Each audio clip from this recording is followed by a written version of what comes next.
kukuletea ufunuo, unabii, maarifa ya Mungu na nabii wa ishara Tanzania.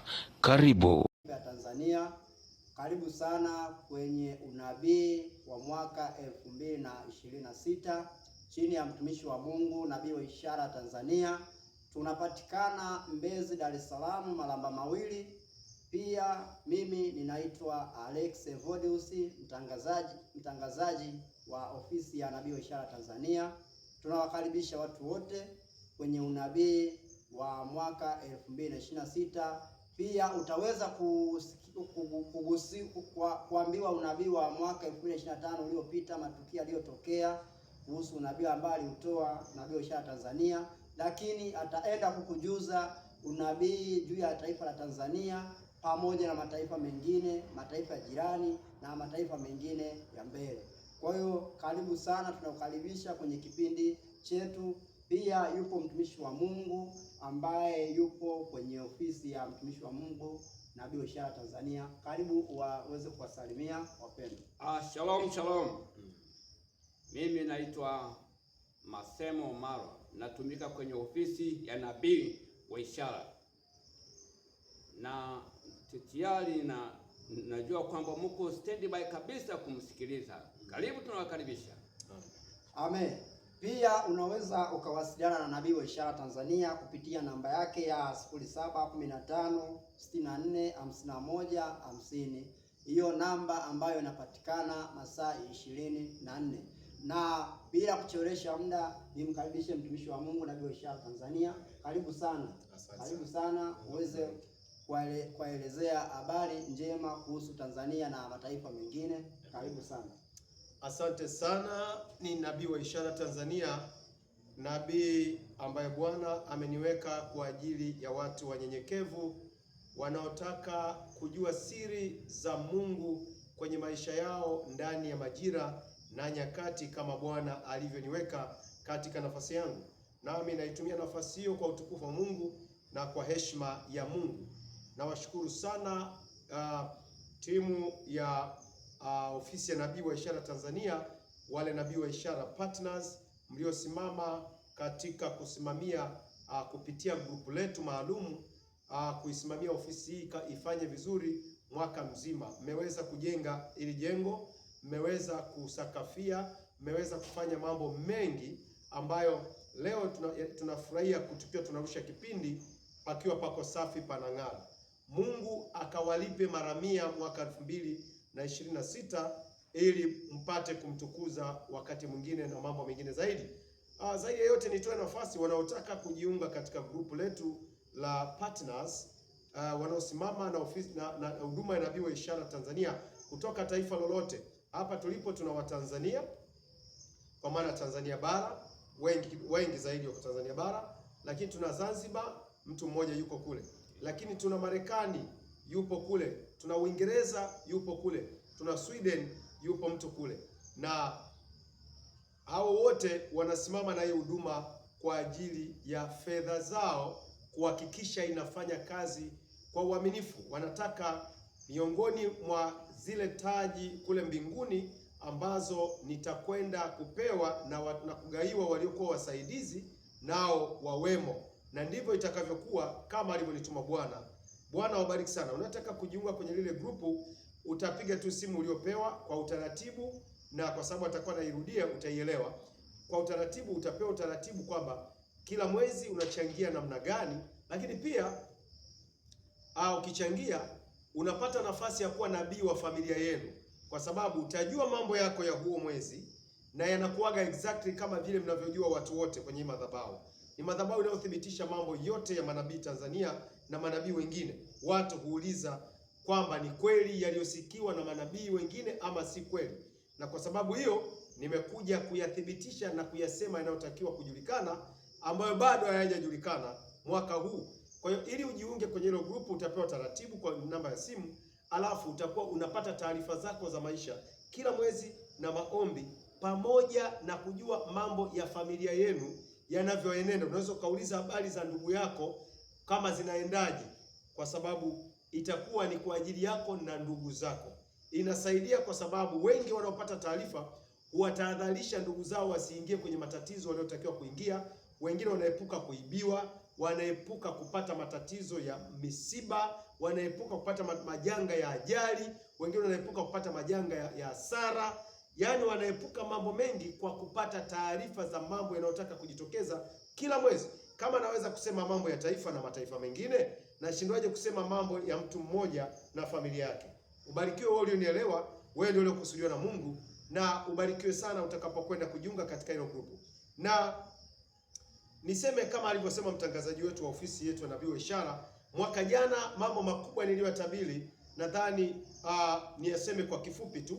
Kwanza tuelewe kwamba kuna manabii walitabiri habari za nchi hii mwaka jana. Baada ya mimi kutabiri mwezi wa 12, kuna manabii baadaye walitabiri. Kuna waliosema rais wetu hatafikia uchaguzi, wamekuwa manabii wa uongo. Kuna waliosema kuna rais atafia madarakani mwaka huo. Hao wote wameangukia kundi la manabii wa uongo. Sitaki kuwataja majina, watu wenyewe wanajua. Huwezi kutabiri kama nabii jambo zito alafu lisitokee. Sasa nizungumze mambo niliyotabiri mwaka huo. Mambo ya kwanza niliyotabiri, nilitabiri kwa habari ya mtumishi wa Mungu Gwajima ya kwamba atapoteza jimbo. Nadhani ndivyo ilivyokuwa. Nikasema pia atapitia mambo magumu mno. Nenda kaangalie video ya mwezi wa 12 tarehe 31 hivi mwaka 2024. Sio 25, 2024 ya mwezi wa 12 kwenye YouTube, utaamini ninayokuambia. Nikasema atapoteza jimbo, maana jimbo linamtapika. Then maana yake haitakiwa aombe au haitakiwa awasiliane na mimi nimpe tekniki za kiroho zingine, maana yeye ni mtumishi wa Mungu ila mimi ni nabii. Kwa hiyo naweza kumsaidia yeye. Yule ni mtume. Josephat Gwajima anaitwa askofu, lakini huduma zilivyo yule ni mtume. Huduma yake ni ya kitume. Kwa hiyo mtume kumuuliza nabii sio tatizo, ni kawaida. Hata kuhani anamuuliza nabii, hata mfalme anamuuliza nabii. Kwa hiyo wakati mwingine ninaposema mambo ni vyema watu wawe wanataka kujua. Kujiona kwamba uko juu sana ustahili kujua mambo yako, kwanza ni kujipotezea muda wako na kujipotezea baraka zako ambazo ungetakiwa uzijue. Okay, ikawa hivyo. Nilizungumza habari ya Januari Makamba, nimemtaja pale kwenye ile video kwamba yeye hawezi kushinda, hawezi kuingia kwenye mfumo wa mwaka huo wa 2025 kwenye uchaguzi, kwenye ubunge, labda atumie mbinu za kivita, ndio nilivyotamka. Na ndivyo ilivyokuwa, hakuweza kuingia. Kwa nini nilitabiria wachache tu? Nilikuwa nataka niwaonyeshe watu kwamba mimi najua kila kitu, ila nasema machache ili Mungu atukuzwe kwamba Tanzania na Afrika hii yupo nabii anayejua mambo ya kweli na anaposema yanatokea. Ndio maana nasemaga machache, ningeweza kusema yote. Mtu wa tatu nilizungumzia ni waziri mkuu wa zamani Kassim Majaliwa. Nilimzungumzia Kassim Majaliwa ya kwamba yeye anaonekana anafika mwisho, ila akipenda kupambana aendelee, anaweza akaendelea. Kilichotokea, amefika mwisho kweli kwa kuamua mwenyewe. Kwa nini? Kwa sababu unabii ulizungumzia anaweza akaendelea au aamue asiendelee. Yaani majira yanaonyesha anafika mwisho. Kwa hiyo alifikia hatima hiyo ya majira, akaamua kwamba ajiondoe mwenyewe, akatimiza unabii. Lakini jambo lingine lilikuwa ni unabii kuhusu mtawala wa nchi. Watu wanafikiri mimi sijatabiri kuhusu mtawala wa nchi. Nilitabiri kuhusu habari ya nyoka wa kijani. Nikasema kuna nyoka wa kijani ambaye anapigwa. Kuna watu wameshika fimbo wanampiga, alafu na ye anaona wanamuumiza, anawagonga. Wengine wanakufa. Nikasema hivyo. Ipo video, nenda kaangalia video ya nyoka wa kijani kwenye YouTube na ina picha kabisa ya nyoka wa kijani. Nikasema nikaona nyoka huyo akiwa anagonga wale, wengine wanampiga na kumjeruhi, wengine wanawagonga, wengine wanaugua, wengine wanakufa. Ikawa hivyo mpaka nyoka yule akadanda kwenye fimbo ya mti kwenye bendera. Sasa unabii ule utaendelea leo. Alidanda kwenye fimbo ya mti wa bendera, sio chuma, mti wa bendera ya Tanzania. Na hii ilikuwa inaonyesha kwamba atafanikiwa kuipeperusha bendera. Je, niwaulizeni, hajavuka? Amevuka? Amevuka. Kwa hiyo nenda katafute, utakuta unabii wowote niliyosema rais havuki mwaka huu. Haupo huo nabii. Na huyo ndio nabii wa ishara Tanzania. Ndio tofauti yangu na manabii wengine. Kuna manabii wa, mara nyingi nimesema, wapo manabii wanaitwa wa uchaguzi. Yaani wao wanavumaga wakati wa uchaguzi na wakati wa heka fulani za kampeni hivi. Wale sio manabii. Nawaambieni ukweli. Na ndio maana ninawaonyaga mara nyingi wasikii. Mmoja kati ya niliowaonya na akanifuata inbox kunishambulia, kashakimbia kaenda nje ya nchi. Alichotabiri akijatokea na akatabiri kingine tena na chenye akijatokea. Sitamtaja pia jina kwa heshima yake kwa sababu ni mtumishi wa Mungu, na yeye ajitengeneze, watubu dhambi zao za kudanganya Watanzania na wakae sawa, waweze kuheshimiwa, wapate heshima. Mimi heshima nilionao ya kuhudumia mpaka viongozi wa nchi hii ni kwa sababu hiyo. Nimalizie unabii katika niliyotaja majina ya watu. Nilitabiri kuhusu Nape kwenye unabii huo. Nikasema Nape na huyo mtumishi wa serikali yule, Mungu ana makusudi naye, lakini kiburi kilimletea matatizo, akaanguka. Na kupongeza sana Mheshimiwa Nape kwa ajili ya unyenyekevu ulioonyesha mwaka jana, maana baada ya hapo alinipigia simu kwa ajili ya kwa sababu tayari sasa mchakato ulikuwa umeshaanza wa uchaguzi. Nilisema hivi, Mungu anakwenda kumuinua 2025, anaenda kupata nafasi, ila awe mnyenyekevu. Kwa hiyo alinipigia simu, nasema ukweli, alinipigia simu, na hii ni heshima. Viongozi wanapoweza kuwatafuta watumishi wa Mungu na kutaka kupata maelekezo yao ni neema. Ubarikiwe sana Mheshimiwa Nape na uye. Nimesema wazi hapa kwa sababu ni jambo jema sana mtumishi wa serikali akionekana anamcha Mungu. Ni heshima, sio ujinga, sio ushamba. Ni heshima. Kwa hiyo ubarikiwe sana Mheshimiwa Nape, na nilisema hivyo kwa sababu ndio majira yako. Sio kwa sababu nimesema, ni majira yako yalikuwa yako hivyo. Na kwa sababu hiyo tunza sana hiyo nafasi, lakini pia mkumbuke Mungu ambaye ndiye anayekuangazia hivi, kwa sababu uwezekano wa shetani kukushambulia wakati mwingine wowote kama utamkumbuka Mungu upo pia. Upo pia. Na mwaka huu ni miongoni mwa miaka ambayo Mheshimiwa Nape, nianze na wewe, unapita kwenye dhuruba, lakini kwa muujiza, inaonyesha kwa muujiza au kwa uweza tu wa Mungu, kwa kumtegemea Mungu, hiyo dhoruba inaweza ikakunusuru usiingie kwenye matatizo. Kwa hiyo nazungumza kwa upendo kama mtoto wa Mungu, kwa sababu nimejua wewe ni mcha Mungu. Kwa hiyo kaombe maombi yako unayoomba mwaka huu, Mheshimiwa Nape, omba ukisema, kwa kuwa ni majira yangu ya dhoruba na kuna muujiza, basi naimeza hiyo dhoruba kwa muujiza. Naomba Mungu nivushe kwa muujiza. Nisaidie nipate support ya nguvu zako niweze kuvuka salama. Utavuka salama kwa sababu kuna dhoruba. Na hiyo dhoruba siwezi kuchambua mambo gani huwa yanatokea yote. Kama utapata neema pia ya kunitafuta tena, nitaweza kuchambua. Kwa sababu sio lazima niyaseme yote. Sasa kwa vile umesema nizungumzie mambo ya mwaka huu, nitaenda haraka sana. Mwaka huu tuko majira ya kwanza kwa majira ya tatu. Majira hayo yanaitwa majira ya kuinuka na kuangaza. Hayo huwa yanaitwa majira ya uongozi kwa nchi. Inamaanisha kuna viongozi wapya wanakwenda kuinuka mwaka huu. Si uchaguzi umepita? Ila nasema sasa kuna viongozi wapya wanakwenda kukalia viti ambavyo vimekaliwa tayari mwaka huu baada ya uchaguzi. Sasa naingia kusema kwa uwazi zaidi ili msipate mkanganyiko. Roho juu ya anga la Tanzania ambayo nimeiona mwaka huu ni badiliko la uongozi. Mwaka 2026 ni majira hayo kwa Tanzania, lakini pia kwa nchi kama nchi tu. Sio nchi ya Tanzania katikati ya dunia. Nchi yenyewe ina majira ya kwanza, yani kuanza mambo mapya ya nchi hii. Alafu ina majira ya kwanza ya umri nchi, afu ina majira ya kwanza ya jina la Tanzania. Tanzania yenyewe ina majira ya kwanza na umri wa Tanzania una majira ya kwanza. Hii inamaanisha mwanzo, yani mwanzo mpya. Yani nchi inaanza upya. Nini kinatokea kwenye majira hayo?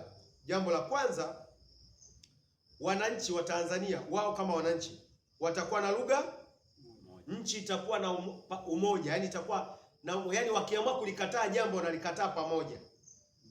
Nadhani dalili zingine mtakuwa mliziona. Kuna watu walikuwa wanataka kuleta udini, wakashangaa wanapigwa kila kona, hawakuweza kufanikiwa. Kwa hiyo nataka niwatahadharishe wote mnaotumia uchawa, mtaaibika vibaya. Watanzania mwaka huu Mungu ameamua kuwaweka wawe kitu. Kwa hiyo viongozi wote mnaotuongoza, mfahamu Watanzania sasa hivi hawagawanyikiki. Hawezi kuwagawanya wakagawanyika. Wanakuwa na lugha moja. Nadhani mtaelewa muwaongoze vipi hao Watanzania ambao Mungu amewapa. Mtaanza na mambo madogo madogo kwanza. Hali ya mvua mwaka huu itakuwa ya wastani. Itakuwa ya wastani katika anga la Tanzania. Lakini maana yake kutakuwa kuna maeneo yana jua. Yaani jua maana yake inamaanisha kutakuwa kuna maeneo yana ukame, alafu kuna maeneo ya, nashukuru baadhi ya viongozi kuhusiana na masuala ya umeme wameshaniuliza, wanaohusika na masuala ya uzalishaji wa umeme. Nashukuru baadhi yao wameshaniuliza kwamba tutegemea hali gani kwenye masuala ya nguvu ya umeme, ufuaji wa umeme. Nimeshawajibu tayari. Na kutakuwa na mvua, kutakuwa na hali ya mabadiliko. Yaani mvua itakuwa inanyesha baadhi ya maeneo, mvua kubwa, au sehemu nyingine kukavu kabisa. Yaani majira ya kwanza kwa nchi, maana yake mvua inakuwepo, lakini haisemi kuwa ni mafuriko. Ila inakuwepo, alafu kuna baadhi ya maeneo kwa sababu ya kijiografia yenyewe inaweza ikaleta na mafuriko. Kwa hiyo ni mwaka ambao mvua tunaziita katika ulimwengu wa roho, inaonyesha namba hizo zinaonyesha mvua ya wastani. Kwa hiyo watu wanaweza kalima mazao yale yanayokomaa kwa muda. Nimeshawasaidia. Kuna viti vikuu katika mihimili miwili ya nchi. Kuna mihimili mitatu kwenye nchi. Mihimili miwili kuna viti, sio, yani kuna viti vikuu vya hiyo mihimili miwili ya nchi. Vinaonekana vinaenda kuwa, kiti kimoja kinaonyesha kwenda kufika mwisho na kiti kingine kinaonyesha kufika mwisho. Ninapoonyesha namna hiyo kwenye mihimili mikubwa, viti vile vya juu, na maanisha mihimili ile mitatu, viti vya juu vile vya ngazi ya juu, vile viti vikubwa, labda kiongozi mkuu, makamu wake na anayefuatia katika kila muhimili. Hivyo viti vikuu, kuna kiti katika kila hiyo mihimili miwili. Na bahati mbaya kiti kimoja kinaonekana kwenye muhimili ambao sio muhimili rasmi.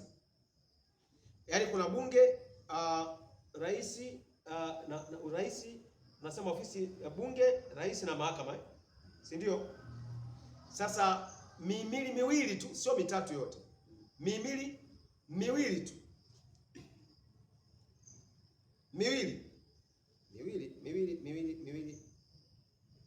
No, yote mitatu. Yote mitatu. Yaani ajabu ni kwamba mihimili yote mitatu, lakini mihimili nao ambayo inaonekana ina athari kubwa ni mihimili miwili ambayo yani viti vyake vile viti vikubwa vile vinaonekana vinafika mwisho. Yaani vinafika mwisho.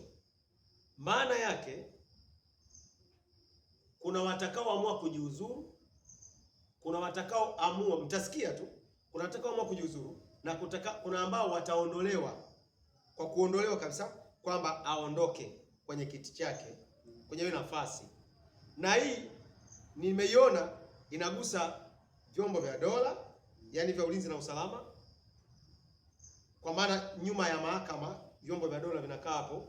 Nimeona inagusa huko baadhi ya wakuu kwenye vyombo vya usalama, mtaona yani inatokea hivyo. Na kwenye upande wa bunge, kwenye zile nafasi zile kubwa zile za juu, kuna ambaye pia anaonekana anafika mwisho, alafu na yuko kwenye zile nafasi, miongoni mwa nafasi zile kubwa na yeye. Alafu kwenye muhimili mkuu wa serikali ambao ni serikali, bunge na mahakama, wa serikali yenyewe, na kwenye vile viti vikubwa vitatu, kuna kiti kimoja kati ya hapo ambacho kinaonekana kinafika mwisho, na kikifika mwisho, hicho kiti kikifika mwisho, kati ya viti hivyo kikifika mwisho kwa kujiuzuru,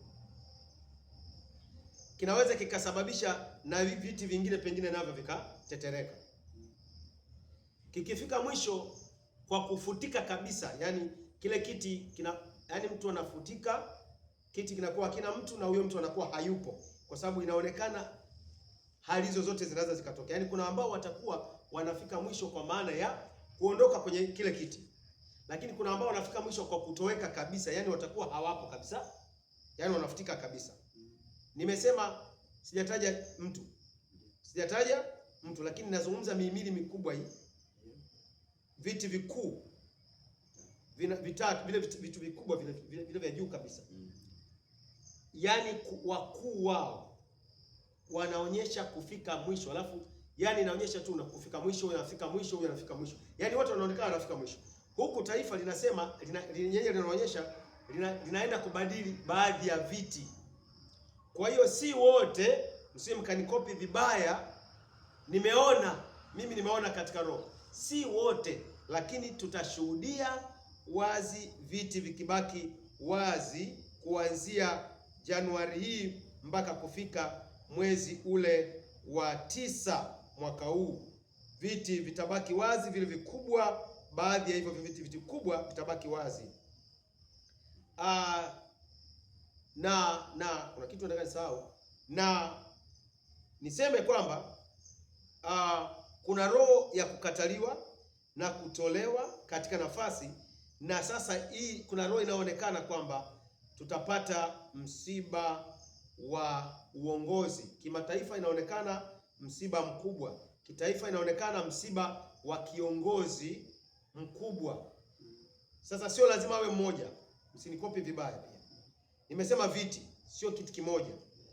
Kwa hiyo sio lazima mmoja, yani kwamba sio lazima mmoja tu atoe macho kwamba ni mmoja, lakini kuna kuondoka kwa viongozi, kuna kukataliwa, kuna kutolewa ndio nikasema kuna watakao tolewa labda na Mheshimiwa Rais, lakini kuna ambao hawatolewi na mtu, lakini viti vitawakataa na kuingia watu wapya. Hiyo ndio roho ya mwaka kitaifa iliyoonekana. Kuna hali ya umoja wa wananchi kama nilivyosema. Sasa kitu kingine nilichokiona, Chama cha Mapinduzi kinaondokewa ghafla.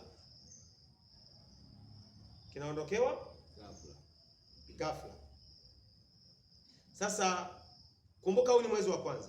Unabii naotoa ni wa mwaka mzima, utakuwa unatokea kwenye miezi kadhaa.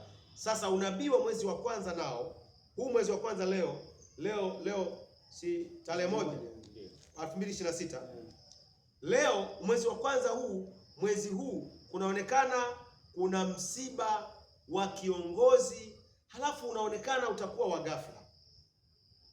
Yaani tutasikia ghafla kiongozi amekufa. Kuna msiba wa kiongozi. Sasa sio lazima awe mkubwa au awe mdogo. Yaani inaweza kawa wa level yoyote. Inaonekana tu kuna msiba wa kiongozi. Alafu sasa Chama cha Mapinduzi alafu na chama cha Chadema, vyama vyote viwili vitakuwa na mgawanyiko tena, ni kitu cha kushangaza. Alafu vyama hivi viwili vitaomboleza ghafla. Kuna viongozi wao watakuwa wanajitoa, wanaondoka kwenye hicho chama, na kuna viongozi wao watakuwa ni wakufa ghafla, yani msiba wa ghafla. Ninavyosema haya namaanisha wenye kuomba na kujua kuomba waombe ili yasitokee. Sina maana na waambeni taarifa ili muende mkaseme Mungu tusaidie yasitokee, kwa sababu mkiomba yanaweza yasitokee, mkaona tu ishara. Kwa hiyo Chadema inaonekana inaondokewa mwaka huu. Inaondokewa mwaka huu. Na inaondokewa kwa maana mbili. Watu wanaweza kawa wanajitoa tu Chadema, au kiongozi anajitoa Chadema, au kuna anafariki. Na ni msiba wa ghafla, utasikia msiba hiyo wa ghafla. Lakini ni habari ngumu kidogo. Lakini CCM wanafiwa, wanaondokewa. Si tunaelewana? Mbaya zaidi kwa CCM inaonekana inagusa kabisa miji. Yaani kwa mfano Dar es Salaam kuna ambao wataondoka wanaogusa Dar es Salaam, kuna ambao wanaondoka wanagusa Dodoma. Yaani inaonekana Dar es Salaam itakuwa na mabadiliko ya uongozi pia. Dodoma ina mabadiliko ya uongozi.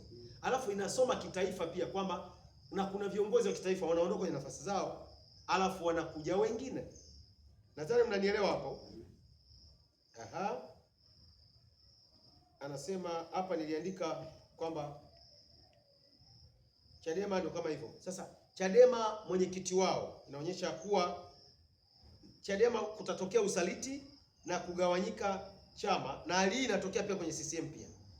Alafu kutatokea sasa kwa Chadema ina nafuu.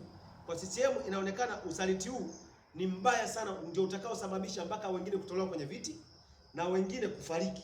Huu usaliti upande wa CCM unagharimu kabisa maisha. Wanasalitiana, wanaonekana hapa wanaenda kusalitiana.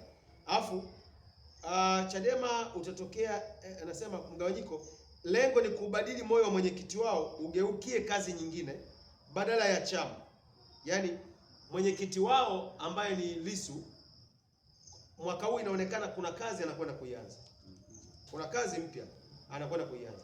Sasa hapa inaonekana kuna wanatengeneza mgogoro ili asiendelee, asifanye kazi ya chama. Yaani awe kwenye nafasi nyingine fulani, apewe kazi fulani. Yaani namuona Mheshimiwa Lissu kama anataka kupewa nafasi fulani, yaani tofauti na wanachama wa chama cha Chadema. Kwa hiyo yeye mwenyewe ana hiari sasa kukataa ama au kukubali.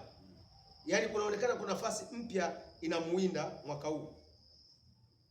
Kuna jambo linaundwa pia ili limvunje moyo asiendelee na nafasi yake. Alafu kuna moja kati ya pacha wa majina. Pacha wa majina hapa John, wanaitwa John. John wawili kwenye Chadema. John Heche na John nani? John Mnyika. Nataka sema John Lissu tena. John Mnyika. Hawa nafikiri wote ni viongozi, tunafahamu kwa ni viongozi. Wanaonekana ni kama ambao wanakwenda kupitia kuna vitu wanataka kuletea kufanyiwa ili wafike mahali waamue kujiondoa kwenye zile nafasi walizonazo.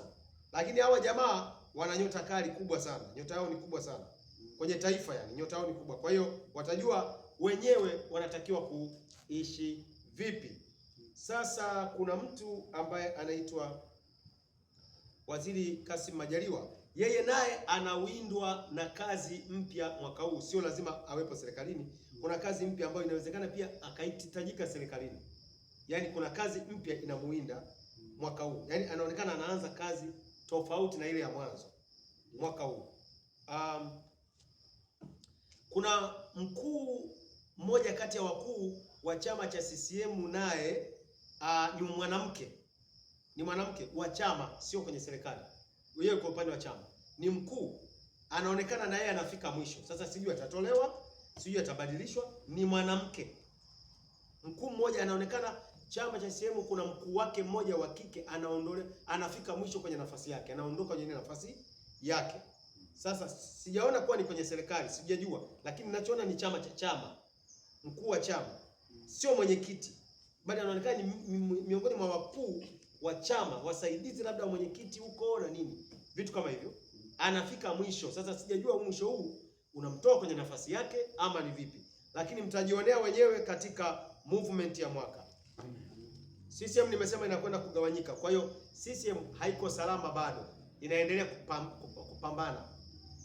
Kwa sababu CCM itapata uongozi thabiti na imara mwaka 2027. Narudia. CCM haitakuwa na uongozi thabiti mwaka huu.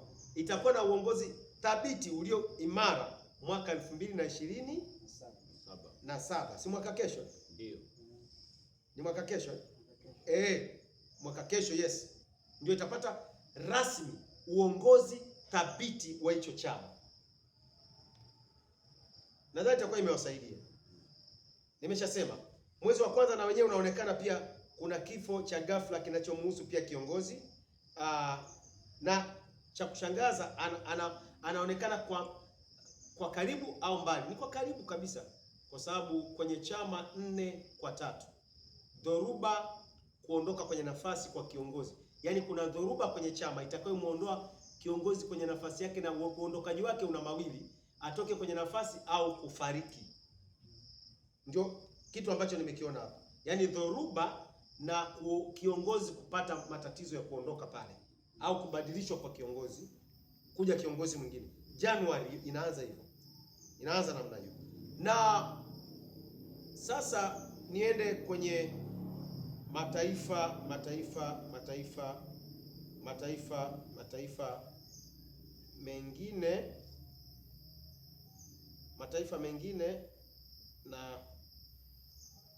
mengine hapa sasa.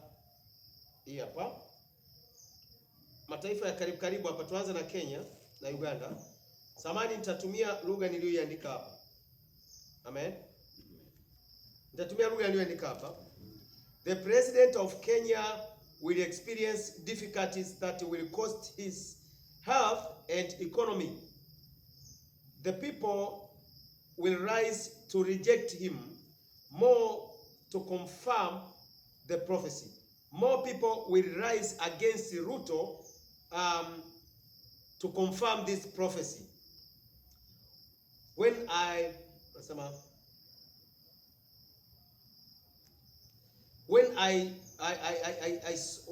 was praying, I saw about his rule that he will rule half term.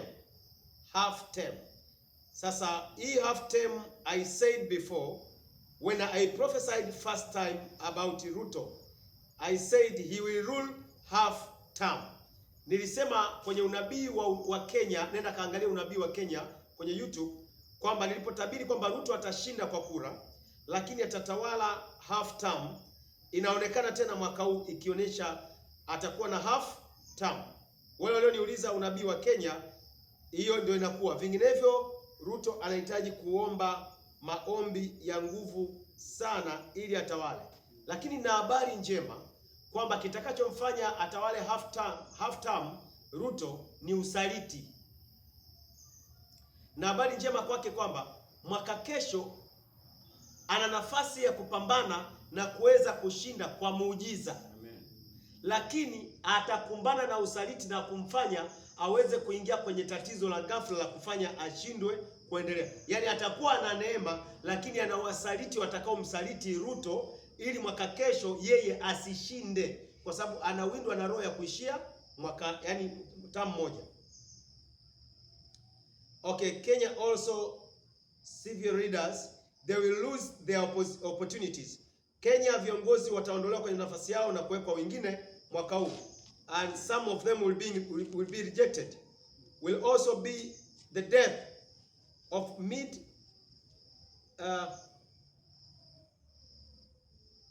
mid-level and high level of leaders in Kenya. Yani viongozi wa kati na viongozi wa juu, kuna vifo vitagusa hao. Na hii ni kwa sababu ya majira, sio kwamba ninasema watakufa kwa sababu wanaumwa. No, hata kama waumwi, hii ni majira itakayotawala Kenya. Itataka kuwaondoa watu kwenye nafasi zao ili waingie wengine. Also Kenya will experience average rainfall and some of areas flood. Kama Tanzania, baadhi ya maeneo kutakuwa vimafuriko vya mchwara, vimafuriko hivi ambavyo havina mtija fulani, sio vya kuleta uharibifu sana, lakini mafuriko vya. Kwa kifupi kabisa ni kueleze kwa habari ya Gwajima, ni kwamba atapitia majira ya urejesho ambapo atarudi katika nafasi yake. Ni mwaka ambao atasikika yani jina lake litasikika sana likijitangaza ama likivuma, lakini wakati huo watakuwa akilengwa kuondolewa mahala alipokwenda kuwekwa mahala pengine, ama kutolewa katika nafasi aliyonayo kupelekwa nafasi nyingine, jambo ambalo wengi huwapelekea mpaka kujiuzuru na kujiondoa kwenye nafasi fulani ambayo alikuwa nayo, kwa sababu hapendi kuwepo katika nafasi fulani. Kwa hiyo ni majira mazuri kwake ya urejesho, lakini ni majira ambayo anaweza akapelekwa mahala asipopataka, ama kutolewa nafasi hii kupelekwa nafasi asiyoitaka, kitu ambacho kitamlazimu kupambana ili aweze kushinda na hilo nalo. Majira ya urejesho kwake atakutana upya na watu wake aliyopotezana nao, lakini pia ni majira ambayo mtu anaweza kurudi kwenye nafasi yake nzuri aliyokuwa ameipoteza mwanzo, ikiwa mfumo utaweza kukaa sawa katika hali ile inayostahili. Ni wakati wake wa yeye mwenyewe kujilinda zaidi na wale watu ambao ni wakaribu, kwa sababu kutaonekana roho za kumzunguka ili kumuingiza katika jambo nafasi ambayo kama vile ya kumuudhi au kumdhalilisha. Yaani kama mtu anapewa nafasi fulani kama ya kumfanya tu adhalilike hivi. Si mnaweza ukanielewa?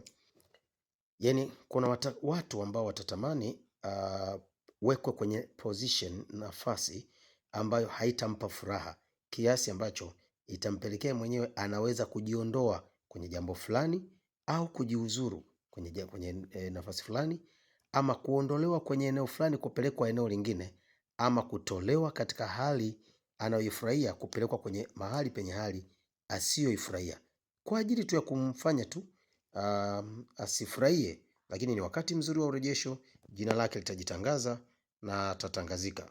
Mungu abariki sana mnapoendelea kusikiza unabii unaofuata. Wapo watu mwaka huu wataoa, wapo watu watapanga kuoa mwaka huu alafu mambo yatafurugika. Wapo watu mwaka huu ambao watakuwa ndio wanapata kazi, wengine watakuwa ndio wanafukuzwa kazi. Watu mwaka huu kuna wengine watakuwa wanaondolewa kwenye vyeo.